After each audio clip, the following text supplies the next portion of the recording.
Свищов цари истинско коледно настроение. Централната улица на града е потънала в светлина. Най-голямата атракция тази година е голямата светеща топка, която хората наричат тунела на желанията.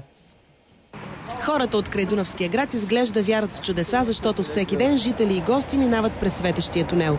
Какво най-често си пожелават хората за новата година? За пръв път минавам през тунела. Пожелах си най-вече здраве и късмет за цялото семейство. Здраве, най-вече здраве. Да се взема изпитите.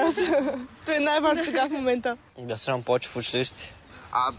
По-дългосрочен план. Всички да сме много здрави, щастливи и да сбъднем мечтите си. През тунела на мечтите премина и кмета на Крайдунавския град. Голям вариант на една играчка на ЛХ, където се намираме, но голяма част от моите съграждани решиха, че това е тунела на мечтите. Когато мечтите се сбъдват, те се надсмиват на трудностите.